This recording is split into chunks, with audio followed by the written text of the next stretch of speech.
Deb, welcome to the show. It's such a pleasure to be here. Thanks for having me. Thanks for joining me. And I'm full of curiosity to speak about collaboration with you, since you just published a book with a very provocative name. And a very long name. Full- It's a mouthful. Yes, and we'll get to that. And I always kick off the conversation with the same question. When did you start calling yourself a facilitator? And actually, do you? So, having listened to your podcast, I knew this one was coming. And I don't know that I call myself a facilitator, but I know I use tools of facilitation. And I was thinking about why is that? Like why am I tripping over that word for myself? And I think it has to do with the identity piece Mm. where to, to somehow if I call myself a facilitator, it feels like I have to take on a full identity that I am not yet familiar with because it still feels new and novel to me. So perhaps if I listen to more of your episodes, suddenly I'll be like, "Ah, I'm totally a facilitator." But the first time that I did facilitation, I would say is, my background is in higher ed. So first time I got to step into a classroom and to create the conditions for learning to happen and for co-learning and co-construction of knowledge to happen and to bubble up. I think it was probably the first time. And then the first time that I was hired by somebody outside of the classroom to come facilitate, I did work for there was an academic department at a college that was having some tensions bubbling up, trying to figure out, how are we going to spend our time? What do we want to prioritize this semester? And a lot of sensitivities around, oh, that person is doing more work than that person. And so there was this sense of workload and equity. Um, and I came in and we did a 2-day workshop around what really do we mean by work, what counts as work, how do we make work visible, what's valued here. And I realized those ultimately that was my first time creating that kind of sturdy container for the hard conversations to happen in service to doing better together. Beautiful. Thank you. And yeah, there's already so much to unpack. um, I find it interesting that I would say the majority of my podcast guests don't call themselves a facilitator for similar reasons than you do, that the label is too restrictive because facilitation for most is a tool to enable something. And I also wonder about the word as so like I feel like you're an expert facilitator where this is the content area of expertise that you have also. Mm. Whereas for me, I feel my content area of expertise is collaboration. And so somehow, I don't know, there's something there too about what we know versus what we do versus who we are. Yes, yes, love that. And it's funny because for me, enabling collaboration is for me at the heart of facilitation. Hmm. I think I it just got is off another call. Yeah. the So I just got centerpiece. off another call where we were talking about collaboration as the problem that people struggle with versus collaboration as the outcome Mm. versus collaboration as the symptom. So similar sort of thing is like, well, it depends on where we are in this interpersonal process that creates work we're doing together. Yeah. And then makes me think of the illusion of alignment when it comes to specific words that I use so often. Oh my So, God, alignment is one of the words that drives me crazy because it's like, what the hell do we mean? But yes, illusion of alignment. I love that. Sorry to for interrupt. I'm exactly writing that that down reason. So, though. so if we say collaboration, what do we actually mean? And do we mean the same thing? And let's reveal the title of your book first. Okay, so the title of the book is Collaborate: How to Build Incredible Collaborative Relationships at Work, even if you'd rather work alone. See, I can't even get my own title right. And I totally agree about this word collaboration. It is so vague. And there is all this rah-rah enthusiasm energy out there around it. I mean, it's freaking everywhere. Like everybody's talking about collaboration. Companies big and small adopt collaboration as a core value. But then you're like, so what does that mean? And if you look at the word co-labor, it gives a lot of hints. It literally means together work. But there are so many different ways you could potentially work with somebody. So you and I could just exchange some information. We could alter our activities to, advance a shared goal. We could share resources, whether that's expertise or machines or time or money.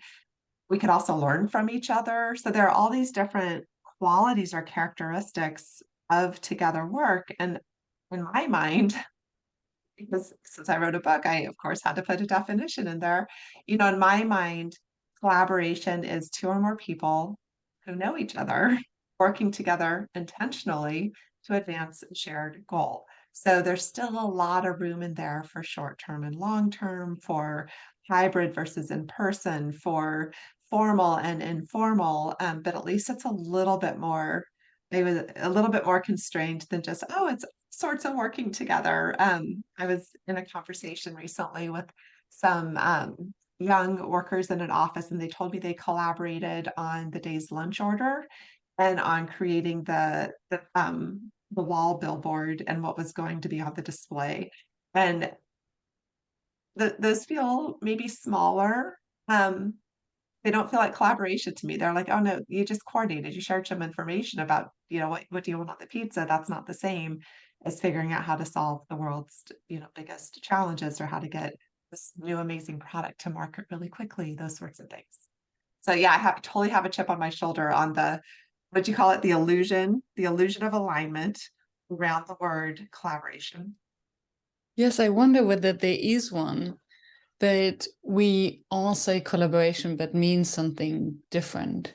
And then we think of, yes, we subscribe all to the value of collaboration, but actually and I now, after your example, I assume that actually, even in organizations, many might mean coordination, or a negative definition of collaboration, where collaboration is the absence of working in silos and the absence of working against each other, which does not necessarily mean that they're collaborating. I also worry about weaponizing the word collaboration. So if we're in a group, say a meeting, and I start using the word around collaboration, partner is another one where what the heck does that mean? Or um, and what do I mean by weaponizing? It's like if I start lobbing that word without specificity or without a shared commitment to doing whatever we've defined this thing as, and in a way, am I constraining your ability to push against me or to have another perspective or to walk away? Like, does it tether the other people in the room in any way to my vision of what we're supposed to be doing before we've actually created that alignment? Those of you on audio can see I'm using scare quotes. Yeah, so like how do we go through this in a careful way so that everybody agrees, no, we truly are partners in this, or we truly are collaborating versus somebody unilaterally saying, I ascribe to you or I expect from you the behaviors and dispositions of a collaborator, even though that's not haven't necessarily committed my time, attention, or resources to serving in that role on your behalf. Yeah. And why do you think goes collaboration wrong? Yeah, I think that definition gets in the way a lot because people don't know what's expected of them or what they're supposed to be doing. I think of all these, I have a long list of ways that I think it goes wrong. So I'm just going to pull out a couple of my favorites. I think another reason it goes wrong is because we assume that if you have people who are enthusiastic about collaboration, that they are therefore competent collaborators. So failing to differentiate that energy around equals capacity to. I Mm. think another, we can loop back on as many of these as you want. I think another one, and it happens a lot in more formalized workplaces where you've got really great project management and project tools where people conflate processes and technology of collaboration with successful collaboration, forgetting that there's this very human relational element. Um, Actually, those are two big ones. Yeah. Because we already And talked about, yeah. yes, I can totally see. So coming back to the first one, and I imagine this stereotype person who is over the top on collaboration, and in their mind, collaboration is to exchange on everything and to sit shoulder by shoulder and to work on this project together. Do everything together. Exactly, where it can actually be harmful or destructive because it takes away productivity, or where collaboration can just mean, yeah, having more chit chats about things and exchanging, then it's an ongoing brainstorming that never leads into action. Yeah, or another one that drives me nuts is it's like, can you hear my voice why I named it collaborate? This stuff is really hard. Another one that drives me nuts is you'll be in a group and somebody is so sweet and kind and they're volunteering to do everything. I'll take that. I'll take that. Sure, I can take that. Let me go ahead and follow up on that. And they volunteer for all of these things when come to find out they don't actually have capacity to do those things, or they don't have the right tools or resources to do them well. And then what happens, you come back to that group meeting, it might be a standing meeting every week or every 2 weeks, you come back and come to find out that person wasn't able to do all of those things, or they did them in this very superficial, light way that doesn't actually provide the group with what it needs to move the project forward in a directed, energetic sort of way. And the person, total like I want to be around those people who are enthusiastic collaborators, but we also have to equip people with the habits of heart and mind to be able to say, no, I can't do that. If I say yes to this right now, it's ultimately hurting our shared goals because I don't have capacity right now to do this. And we need to make that okay. But it takes a lot of self-awareness about capacity and know-how, as well as that the group dynamic to make it okay to say, I can't do it all right now. I need help. Mm. So there's a lot at play. And the leadership capacity to define roles and responsibilities. Yes. Yes. Beyond, I guess this would be another one of my how collaboration goes wrong, because it's related to that, is leadership saying we value collaboration. They'll like put a stencil on the wall or put a new value word at the bottom of the letterhead, and then not do much more beyond that. So saying that, oh well, just because we say we value collaboration, therefore people will be able to collaborate, and not quite fully appreciating that there are all these other steps involved, like defining roles and responsibilities, in order for the collaboration to be successful. Yeah. And then related to the other point that you made, the to have the tools and the tech ready. So yes, it can be confused that collaboration is just using these tools and tech. But on the other hand, it can be a wonderful enhancer or facilitator of the collaboration. And if you don't have it, I'm thinking of the early months or maybe the first year of the pandemic, where in many companies, collaboration suddenly almost collapsed because there were no communication channels in place and they didn't have all the tools to actually track each other's progress and keep each other informed. Yeah. Yeah. So that my mind goes two places there. One is a story and the other is a metaphor. Mm. The story is, I was talking to a client who, they have a project manager who is an absolute maven at all things processes. They can, put together a workflow and Asana checklist, for anything, and really, really detailed. And, this person knows where the deadline is on something. Everything gets backed out and it looks exquisite. And you would think, oh, so there's a good collaborator. No, because this person is also incredibly rigid, such that if anybody expresses concern, or, I don't really understand what this item is on my Asana checklist, they get these really rude response. It's like, what are you talking about? We already went over that. Or if somebody says, I can't get X, Y, and Z done, I'm overloaded. Well, we talked about it and you said you could. And there's like this disdain for the people part. So really great technologist, in terms of being able to use these technologies of collaboration, really clear processes. But in the absence of interpersonal skills, Mm. um, there's no collaboration. People do not like working with this person. People avoid him, so it's examples like that help illustrate why it's not just about technology and tools, how you need to have that interpersonal grace, high relationship quality, I would call it as well. Um, and then to the metaphor, people sometimes, and maybe we can talk about this, want to talk about collaboration and hybrid versus virtual versus in-person spaces. And what was striking for me when we went to, for a lot of us, from fully in person to fully remote in March 2020, is like you said, some collaborations totally fell apart, others didn't. Others were perfectly fine. And so, what I want to ask as a good social psychologist is like, what were the moderating variables? Why, what was working for whom, under what conditions, that sort of thing. And here's my hot take is that it's a lot like closing time at the pub, where, all of a sudden, not all of a sudden, like 2 a.m., 3 a.m., whatever it is, they're like, it's closing time and the lights click on.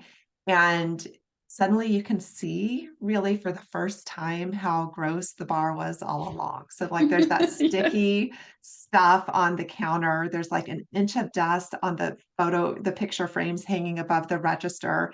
And of course, those were there all along. Yes. It's not like they just magically appeared, but what happened, I think, with the pandemic and that transition from fully in person to fully remote was like closing time, where suddenly we saw the fault lines and the collaborations, even though those had been all there all along. But when we were in person, they could kind of be, papered over, and we could ignore them a little bit, and we could bypass bad process because we could just go check in with Miriam, who was sitting, across the hallway, those sorts of things. So that's my metaphor, closing time.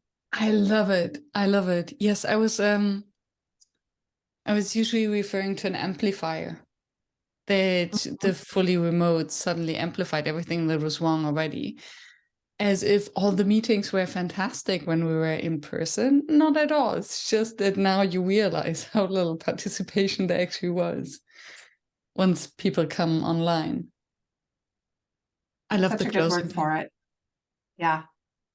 Yeah, and they're getting at the same thing. They're like, it's shining a really harsh, undeniable light Yeah. on crappy processes and habits.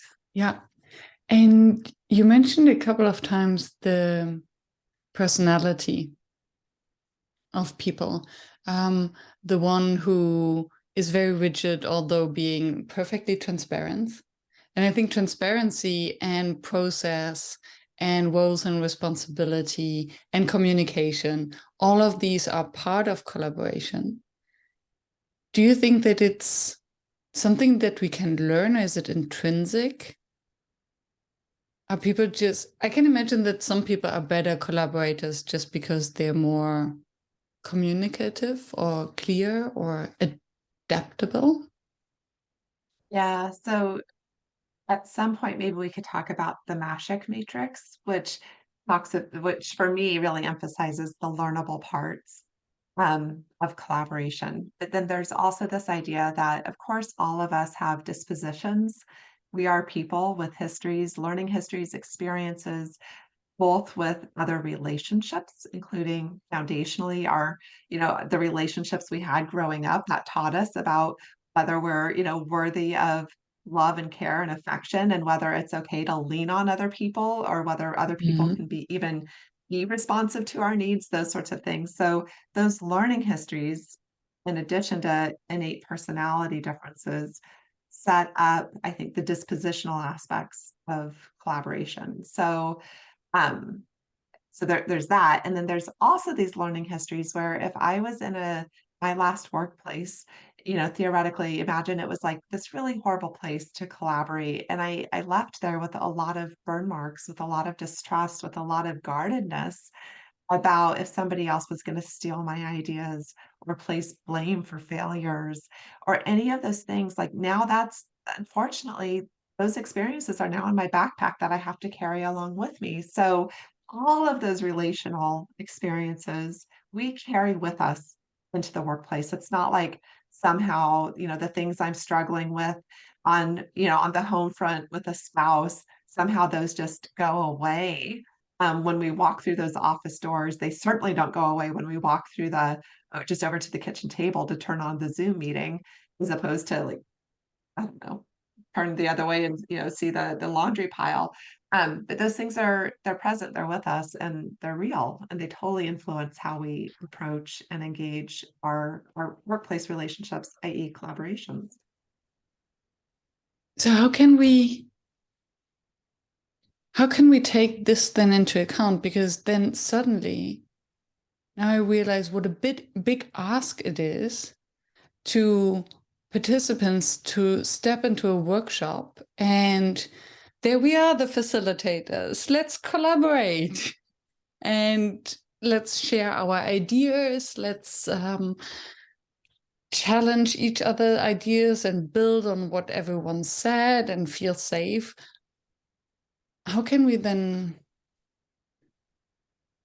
get the setup right to at least have the environment, or do we need to clarify it first to understand everyone's kind of baggage they're bringing into the workshop space? And I mean, that last idea is interesting, but then you think about nobody has time for that. Like, what are we going to do? Dedicate, 2 weeks of preamble to unpacking all of that before we could do our 2-hour workshop? It's like, no, that's not actually going to be viable. I don't have any easy answers. I'd be curious to hear your thoughts, but I do, what bubbles up for me is like we absolutely have to provide different ways that people can engage, have to be okay with the idea that not everyone's going to be able to for whatever their reasons are. And if I'm a big fan of asking as many questions before the the workshop as possible, whether it's through a survey with liker items or some open-ended responses, just so I can get a lay of the land to know kind of what might be present in the room with me when I move in to facilitating. But what are your magic tricks? Because it's such a good question. I've never thought of that, but what came to my mind were differences in personality types, like the speak to think and the think to speaker. And for team workshops, I love to ask them the question, do you think to speak or speak to think? And what's the impact on the work we're about to do together? Because I'm a speak to thinker. So if I start speaking, something will emerge in my brain and eventually it will all make sense.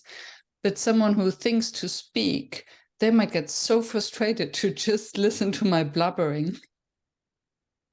Fully speak to think type as well. So And, and similar, so I think just voicing it and building empathy that there are these differences and that it might make sense to work around it or take it into consideration. And why I'm thinking of that was that I actually thought of something else before, is our relationship to conflict and how this plays out. There are some who, with one slight argument or someone contradicting, they think that their relationship will fall apart, and others are very used to loud and heavy arguments. And maybe with collaboration, it's similar. So with one check-in question on what is actually our trauma history, small t, with collaboration, just to get it out. Because if I can share the story that when I was 5 years old, someone stole my idea, and since then I'm quite protective, we have a laugh, but then everyone understands if I act a little bit weirdly. yeah, yeah. My when my kiddo was 8, he came home and that was the first time he had a group project. He hated it because some girl got really bossy boss about what everyone was supposed to do. Like she totally took took all of the authority and just assigned people tasks, and everybody ended up creating this game they didn't want to do because that's what she wanted to do. So I do think we start packing that baggage really early. I do think it's worth asking, what here's a question. Here are two questions that I use in my workshops, as well as in my research. So people are welcome to use these. The first one, on a scale from 0 to 100, where 0 equals Collabor hate and 100 equals Collabor great, what are your thoughts on workplace collaboration? So you can get everybody to give a number. And it's fascinating because you see variance. You'll see some people in the group will hate it and some people will love it. And then you can say, the question you asked, how might this variance inform what we're going to try to do together today? So Love that. that question is, love that one. Another one, we can do it right now. 3 words or phrases describe your true feelings about workplace collaboration. Mm. Put you on the spot here, poor Miriam. Yeah. Complexity, Hmm. creativity,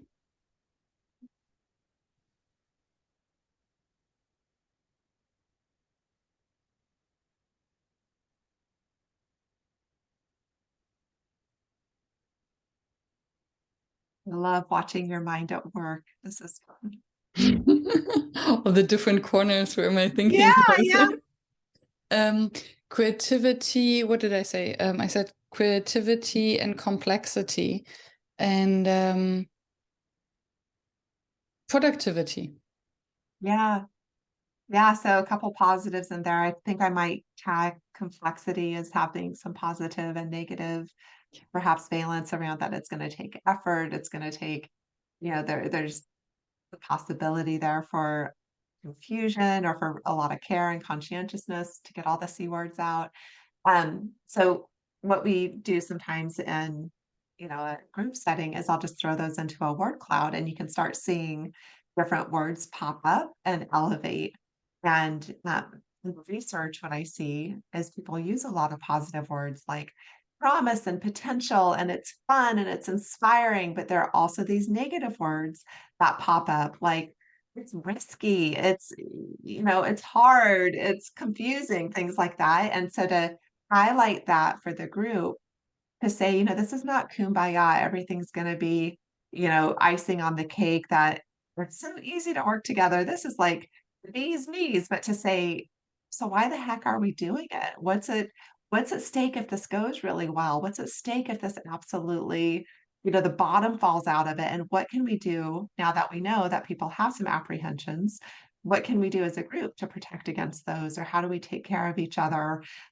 What outcomes do we actually value from this? So let's don't say we need this one little collaboration to be everything for everybody. Let's specify it and figure out how we're going to work toward this particular thing. So yeah, so people definitely have mixed feelings about it. So let's bring that to the fore. And I wonder whether there is some Dunning-Kruger related to collaboration. If I've never collaborated, I don't know what it is. If I collaborated a little bit and then, well, maybe Dunning-Kruger, and then I overestimate. So all I know is what I expect. Or if I know just a little bit, then I have these naive visions of what we can do with collaboration. But then the more I collaborate, the more I realize the nuances and the difficulties and complexity. And I think especially nowadays where everyone speaks about diversity, yes, diversity is great, but it's so difficult to collaborate in a diverse environment because everyone has different ideas, has different ways how to work, how to organize themselves, might have different stakes in the game or their own agenda, different working times. And different vocabulary Yes. around it. So there's different jargon, there's different timelines, different outcomes that are valued, different code words that you're allowed to say or not to say, and separate from like the jargon and the vocabulary, but it's like, where are the eggshells for this conversation? And it starts to feel like adding, I'm envisioning trying to carry a huge bowl of water, across the across the river. God, I can't do this if it's precarious. And the idea of like, how do we make working together less precarious? Yes, those who love last minute as opposed to those who want to be finished on time. And speaking from the perspective of a facilitator, I love the idea to collaborate on a workshop together. And I love co-facilitating in the space with someone.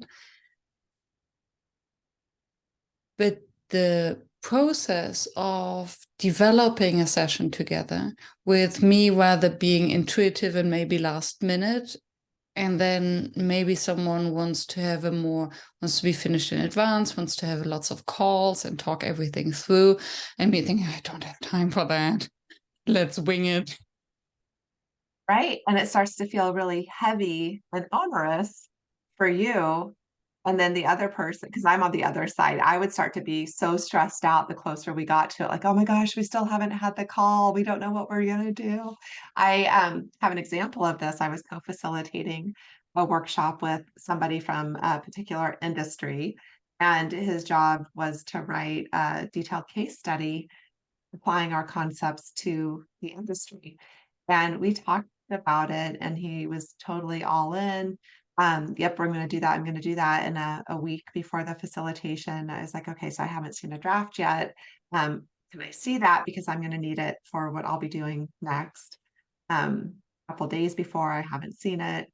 The night before, he calls me and he's like, I don't think it makes any sense to do a case study. 'Cause I've been thinking about it, and it's not a good fit for what we're trying to do, and it's not gonna make any sense to the audience. And it was really hard for me to say, and I kept it together. When I said, "So useful feedback would have been useful a week ago. I don't know what to do with that right now because we're going into this," and this was like at 10 o'clock at night, "We're going into the session tomorrow at 9, and I'm waiting for this piece so that I can develop my part." And he said, I forget exactly how we reconciled it, but it ended up being like, okay, well, we'll wing it a little bit. This will be an experiment for me. And then in the session, he was such a prince. He told everybody, he's like, "Can I just pause really quick and tell the group about what's going to be happening next?"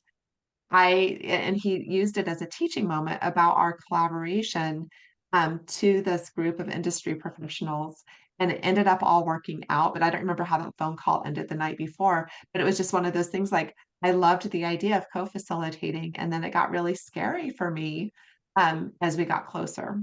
Yeah. Yeah. And I think that's why it's so important to actually choose our collaborators wisely and to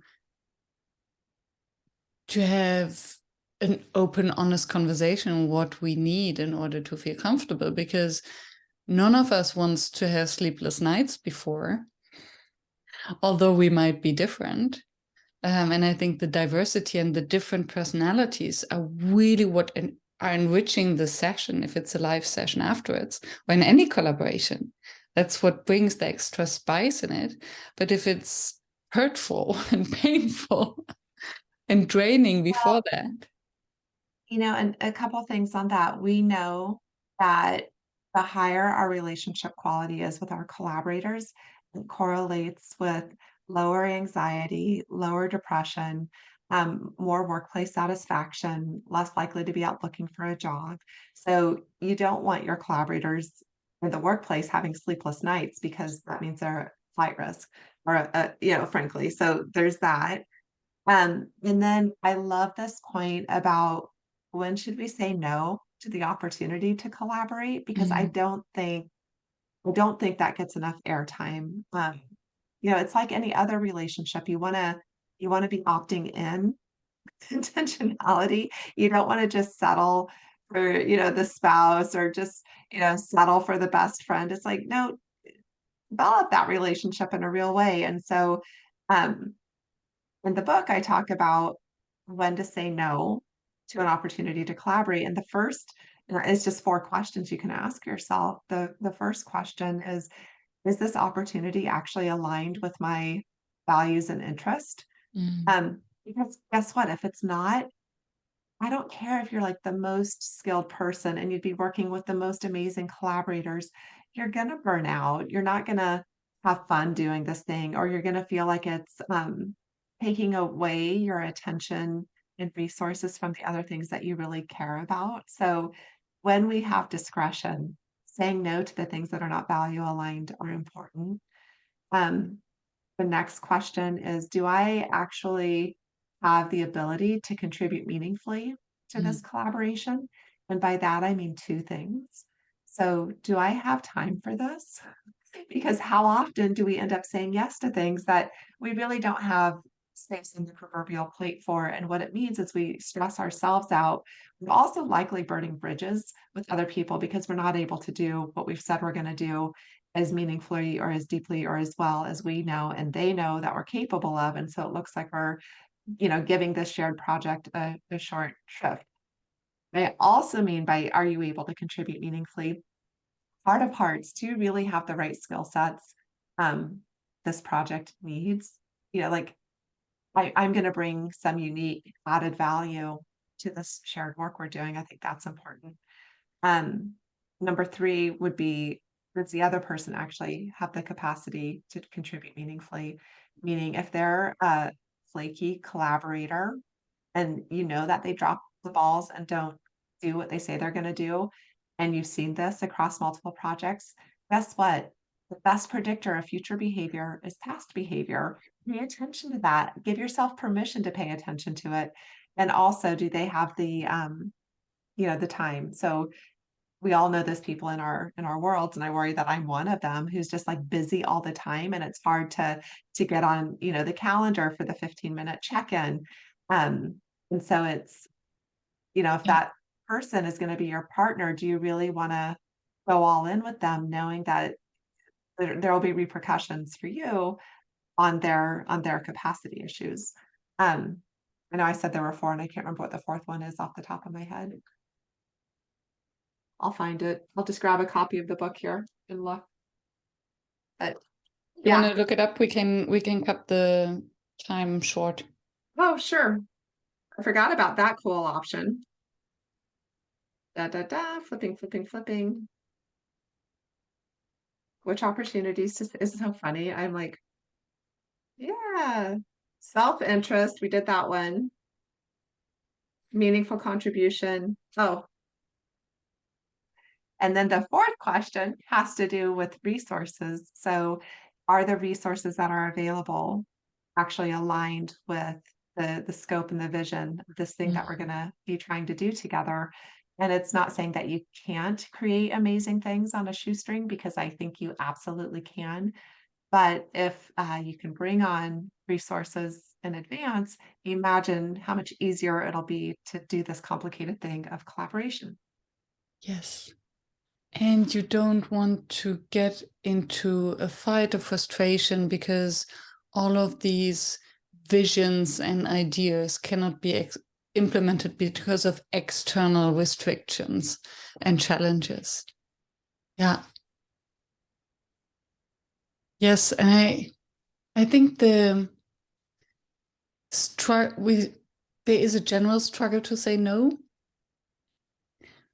because of all different kinds of fears of rejection and letting people down and fear of missing out and all these things.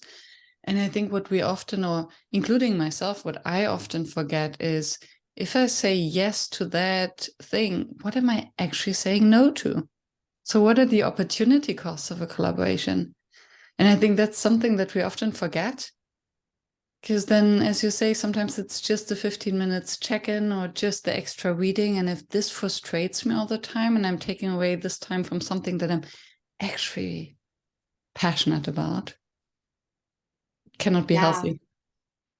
right. Or sustainable Mm-hmm. or happy making. And for me, one of the big themes here is I don't think we should be collaborating on everything. I don't think that we should collaborate because it's the quote right thing to do, or, it's what we're supposed to do. It's like you collaborate on things because you or someone else has made a compelling case that it makes good sense to go through all of this effort um, and work in service to the shared goal that it is actually something you're interested in and you value. So it's, we don't collaborate for the fun of it. We collaborate because it clearly relates to the interest of the individuals. I feel like I'm all for, you got to have self-interest if you're going to go through all of this. There's got to be something in it for you. Yeah, and there must be a bigger interest. So everyone must contribute positively, and then the whole must grow bigger than its parts. Otherwise, it doesn't make sense. That's Right. where my economics background comes in. Yes. Yes. Yeah, you've got a chart in your mind, right? Of like, Yes. where's that cut point?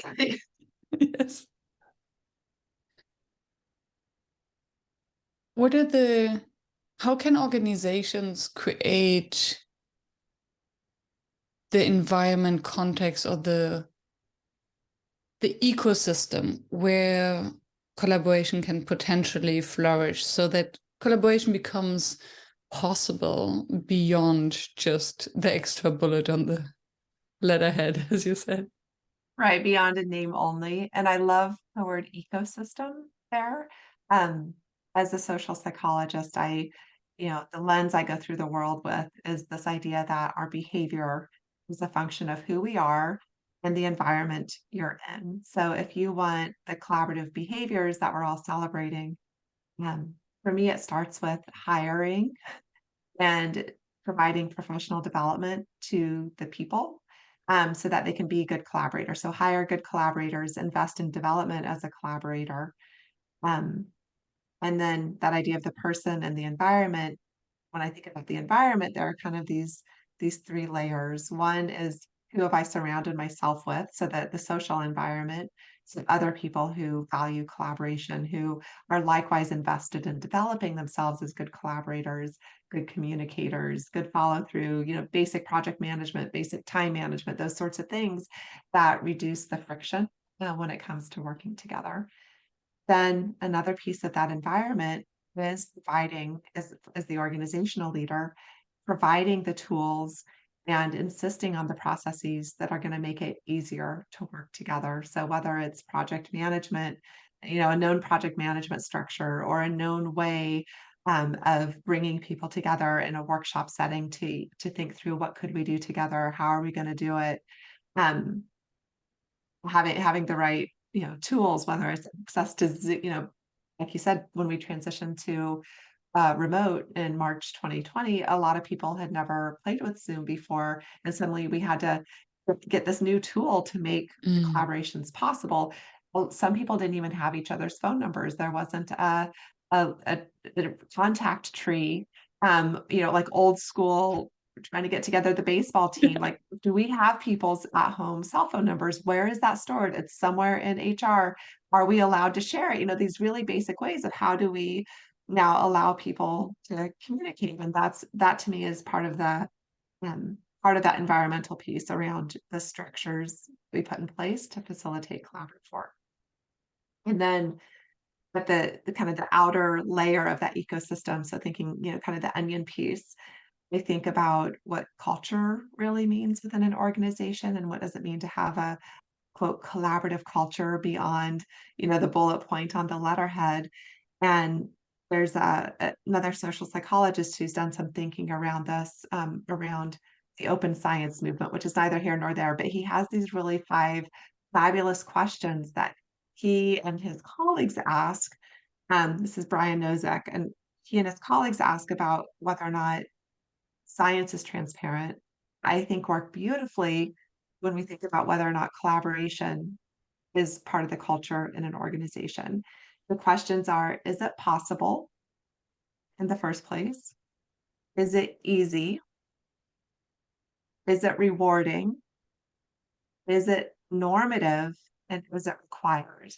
And you can think of those as these five different kind of layers in a pyramid. And when you think about is it easy, you can look at your organizational infrastructure Do we have things in place like a meeting room where people can go with lots of sticky notes and whiteboards and fresh markers? Do we have a digital whiteboard like a mural or a Miro? Do we have Zoom? So these really basic infrastructure things. Um, so is it possible? Um, is it easy? So do we have processes in place? Is it normative? Are we actually celebrating collaboration when we see it? Is this just the way we do business? Or do we say we value collaboration, but really all we do is reward competitive behaviors and individual outcomes? And then thinking about, is it, and that goes to the, like, is it rewarded and incentivized? Is it visible? Can we see other people doing it? And then sometimes you have to make it required. Like, no, you've got to run this idea, through multiple feedback from multiple departments before you're going to get the green light and so on. So that's a really long answer to your great question about ecosystem. So to summarize that, behavior is a function of the person and the environment. So if you want that behavior, pay attention to both pieces of that equation. And I love the answers. Thank you for taking the time. Because also the reward models that organizations have. So yes, they're putting collaboration as company value, but then the bonus system only takes into account individual behavior. And when I was still in academia, it made me so frustrated that everyone said we need to incentivize and foster interdisciplinary research, but then there is no recognized interdisciplinary journal in which we could publish. So there is no incentive actually to do interdisciplinary research and to go through all this pain. And in some academic disciplines, if you were to show up as a co-author, then it's not as an important of a contribution. It's not going to be weighed as heavily in your review, promotion, and tenure cases.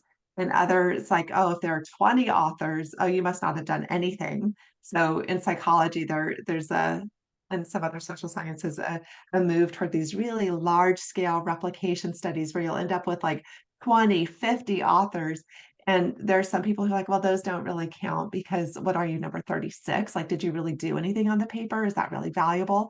Which is so toxic because, of course, everybody did something important. And it's so what are we valuing here? The individual or the collaboration? Yeah. And who are we to judge then what kind of number of, instead of saying, oh, wow, isn't it amazing that you were able to write a paper and to conduct a study in collaboration with 30 other scientists? Instead of celebrating that, to basically diminishing and say, this cannot be real collaboration. Right. As though I know somehow by looking at it from the outside. Yeah. And, in the corporate space, there are examples. Actually, here's a nonprofit example where, say, there's a fundraising team, and the fundraising team says our goal is to raise 10 million this year. There are 5 people, and ask yourself, does the dashboard, that little, thermometer that everyone's looking at every week to see how much money we've raised, does it say how close are we to 10 million? Or does it say how much of each of the 5 of you independently raised toward that 10 million? And if it's truly a collaborative, or it should be focused on how close are we to the 10 million, not how much of like the 10 divided by 5, how much of the 2 million that you need to bring in have you brought in? Wow. Yes. And then it's interesting actually how the ecosystem shapes the collaborative spirit and vice versa. So do you have the incentives putting in place collaboration and rewarding it? And so I think one can impact the other. If you have very competitive people, they might destroy the collaborative spirit. But then if you look at the wrong things or highlight the wrong things, like the individual effort instead of the team effort, can also destroy it. Yeah, yeah. So I totally agree that these are mutually amplifying and mutually limiting. And I think, at the top of the hour, we were talking about what do people get wrong? And, there's kind of this sense of like, oh, thinking enthusiastic collaborators equals good collaboration, or great tools and processes equals great collaboration, or throwing the value on the letterhead and doing nothing else equals great collaboration. And to me, the real take home point is, of course, all of those are important. But if you do any of them in isolation from the others, it's like cooking without salt. You're leaving so much potential on the table. The real magic is when and it takes a lot of work, but when you think holistically about how all of these things are related, and that's where you're gonna get amazing timelines, amazing bottom lines, amazing innovation, and incredibly happy team members. Yeah. And one thing that just popped up in my mind is collaboration with AI. So we spoke about yes, collaboration is such a personality and human thing.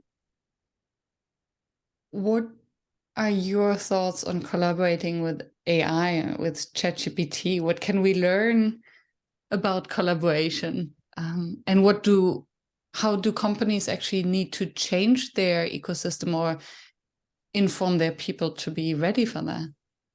Yeah, such a fun question. I was at the Big TED conference in Vancouver in the middle of April, and so many conversations and speakers about AI in particular. And then the other thing is, I wish I had kept a tally of how many times the word collaboration or collaborator or collaborate was mentioned on the stage, because it's like everybody was talking about it.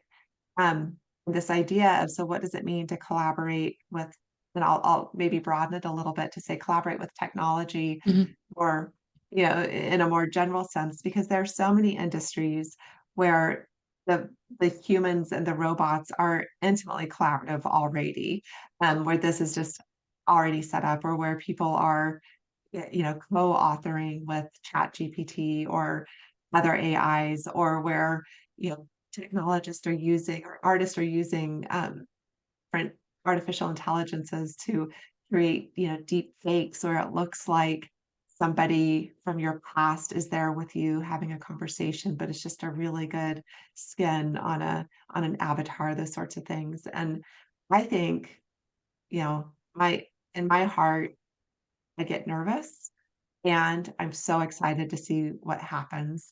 And I feel like we need to have more conversations about what counts as good collaboration. What are the guide rails that we want to put around the ethics and whatnot? I got to listen a little bit to your episode you did where you interviewed Yes. Chat GPT, which is so clever. I mean, I guess one question for you is, did you learn something new through the collaboration, through that conversation? Yes.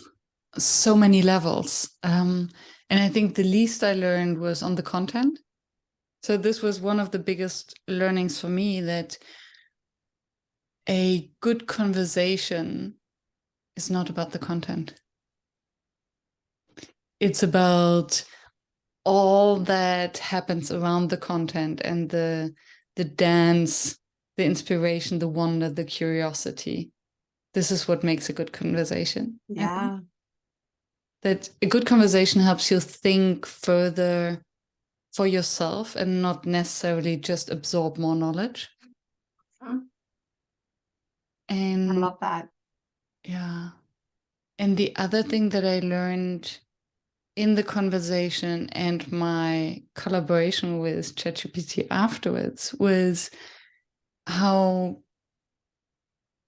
about my own precision in asking for information, and how often I get it wrong with humans, where I assume that they can read my mind and that they know exactly what I mean. And then I get frustrated if they don't answer my question in a way that I expected. Whereas with ChatGPT, I'm like, oh, apparently I wasn't precise enough. Let me rephrase that for you. Right. And how interesting would it be if we as humans were better at saying, you know what? I don't know what you mean there, or here's what I'm hearing you say. Yes. So I'm going to answer that. Is that what you really want me to answer? Yeah, or like ChatGPT saying, I am very sorry, but I am a machine learning thing and I don't have emotions, so I cannot answer this question for you. But here's what most people think. Right. According to my quick read of existing text, Yeah. I haven't done any deep writing with Chat GPT, in part because I feel, no, those won't be my words, and I wouldn't want other. And for me, it's like I don't want somebody else's words representing or me using those or claiming those as my ideas. So the idea of co-writing with GPT has been something I've been hesitant to do. Mm, But a friend encouraged me. It was like, just go ask some questions about collaboration and see what comes up. And so I had said, like, what are the top, or tell me about what goes wrong in when working with other people at work or something like that. What are the top three frustrations or something like that? And Chat GPT generated a great list. And then I said, let's talk about the first one. What is the evidence to support that this is one of the concerns? Had great evidence. And then I asked for a citation for so what evidence, give me a citation. I'm a researcher. Like I want to see what that looks like. Provided a citation. Awesome. Provide me a link to the article, provided a URL. I clicked on the link. There was no paper there. So then I went into PsycInfo with the original, which is a research database with that citation that ChatGPT had offered. I put it in and the article didn't exist. It was totally made up from scratch. And when I was at the TED conference, I talked to a AI technologist and I shared that story. He said, there is a specific word for what you experienced. It's called a hallucitation. It's like a hallucination around citation that just because it's, predictive text, it's like, oh, this is, and it totally sounded like an academic citation, but it was a fun little um, learning experience. yeah.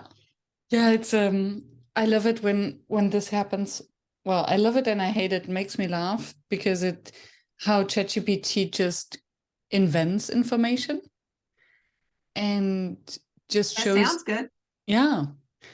And it shows that you actually need to know what you're searching and what you need to know quite a lot in order to leverage your knowledge and collaborate with ChatGPT.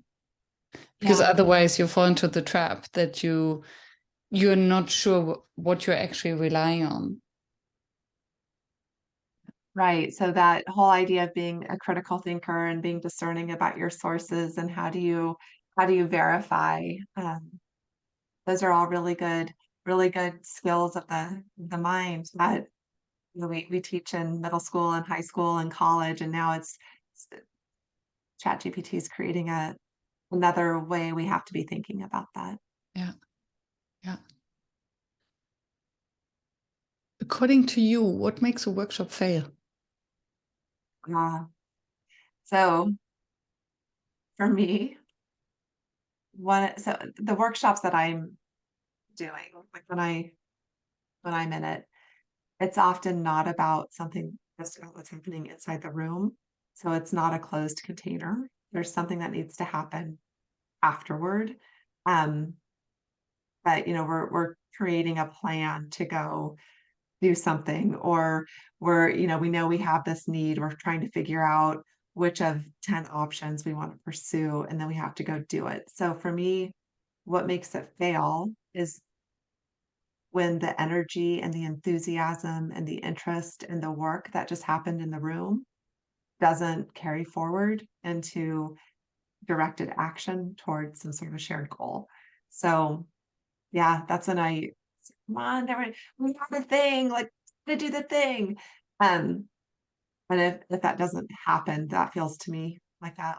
Something didn't happen right in the room to enable that forward action.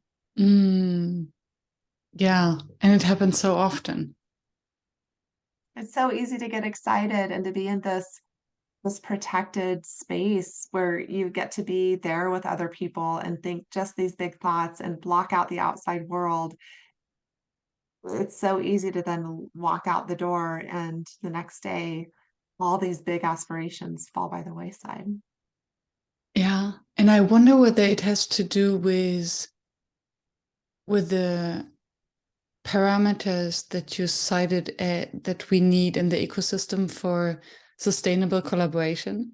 Because as you said in a workshop, we're creating this perfect world, holding space for collaboration. But then what happens afterwards, once you take this protected space away, actually has to rely on the systems, the processes, the tools. Is it easy? Is it feasible? And it also, the whole who needs to do what by when, and we need to know what the next step is. What is when you leave here, what is the very next thing you do, no matter how small, that gets this moving forward. And I also, um, related to this idea of power and can you compel people to collaborate? I want agency and individual autonomy and decision making and relatedness. But I also think it's really important and valuable to have somebody appointed as the caretaker of the collaboration, the person who's like the collaboration doula or the Sherpa who's scheduling the meetings, grabbing the minutes, reminding people what the action items are that came out of it. So there's some project management in there, but who can provide the almost that glue that holds everybody together. And I think one of the reasons collaborations often fail is nobody wants to step in to that role because they feel that it's forcing somebody else's hand or that or creating an imbalance of power or input. And I think other people actually value it when it's like, oh, I'm so glad you sent around that calendar reminder or something like that. But there's a tension there of collaboration among equals, but also having Mm, somebody who's truly holding or creating facilitate. that sturdy container. Yeah, the facilitating. There's the Yeah. word. Yeah, it's a facilitator. And I think that project managers and product managers are truly those who often lack facilitation skills because it's neglected or they don't have a word for it. And we see it from Scrum Masters, for instance. That's exactly what they do, right? They Yeah. facilitate this collaboration, send reminders, and hold the space and have their little check boxes. Um, And when someone starts giving this really rote report out at the daily stand up of, I'll continue doing today what I worked on yesterday, no impediments, um, does that person have the presence of mind and heart to go have the difficult conversation of, look, that's not a high quality contribution to what we're trying to do. What's going on for you? What really is present? Like that's that's a relational facilitation. It may or may not be in that person's wheelhouse. Thank you so much for this example. That I think very many in the audience just sit there and laugh or nod because it's, oh, let's keep the meeting short. Nothing to report. Really? Yeah, Yeah. it's a missed opportunity. Also because collaboration, I think, can be relational purely. It doesn't have to be on a specific task or project. A collaboration can happen by peer support. I'm here to listen to you, or if you do have a problem. Um, that's a collaborative spirit, at least. Yeah. And that what the hit that I just had as you were saying that was around what it means to be in collaborative relationships outside of work. So with your family, with your friends, with the neighborhood watch group, with the church community, things like that, where it's not that there's some task that your boss is assigning, but what does it mean to have that openness to having both interdependence with other beings as well as investing in the relationship quality so that you can have that beautiful magical place of collaborate, where you have those things together. What does it look like to do that with your kids? What does it look like to do that with your spouse? And versus someone being, for instance, the project manager or the decider on all things. Yeah. And does it always or mostly imply a conversation on eye level? Because when I hear you speaking also about you want the collaborator, the facilitator of collaboration as someone who supports without directing, so what's the role of hierarchy in there?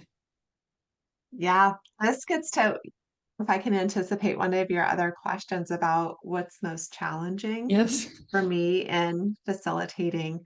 And it's just that issue where I want to be supportive and holding, sometimes I use the word, I'm a collaboration concierge. I'm there to make this happen for you. Um, and by virtue of, I've been studying and facilitating these collaborations for lots of years. I mean, I've been studying and researching close relationships for 2.5 decades. And it's like I do know something about what works and why for whom. And so there's this tension of not wanting to strong arm, processes, but also seeing like, okay, what you're doing is going to take you all to a dark place really quickly. So, stepping in, but I'm not truly a neutral Mm. person. It's like I am holding whatever you've defined as your shared needs and goals. I am here to nurture the relationships that are going to make that happen, which is a big challenge because with these issues around hierarchy and power, and I really don't have a say in the final outcome. And if you've entrusted me to hold that as my primary goal is to make that thing happen, I'm gonna assert myself sometimes around your process that your group is using. So it gets really twisty. Yes. And this opens a Pandora box of an entire different tangent or topic on power, power dynamics and the distribution, and how power can actually, yeah, maybe destroy facilitation. Or sometimes fuel collaboration. Right. Yeah. And for me, it brings up again the questions of transparency and explicitness. Like, have we Mhm. making this explicit? Because maybe it's not bad, maybe it's bad and or counterproductive when it's happening, but we're unable to see it or name it. Like it's become invisible or implied, or people say we're all getting together to come up with a great new plan for this thing, but actually there's already something that's been determined by the powers up above. And it's like this, opportunity to collaborate and to come together in name only, but it's really very performative.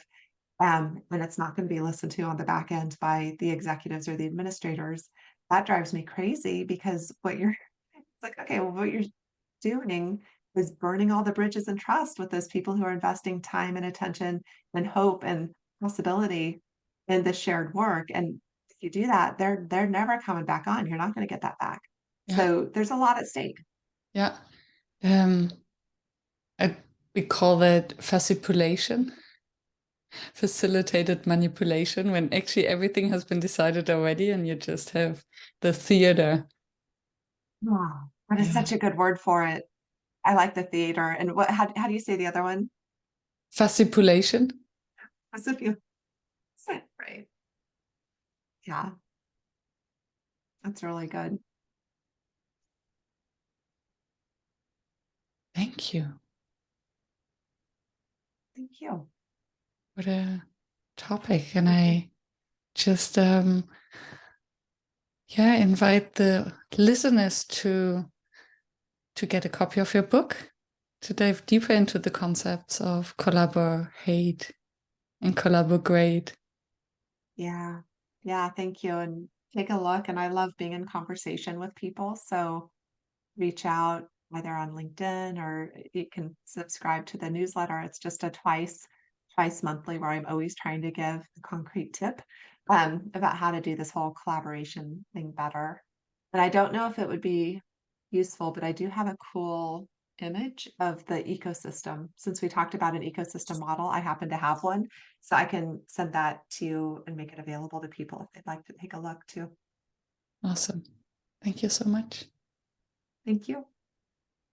Dum, da, da, dum. It's the end of my podcast jingle.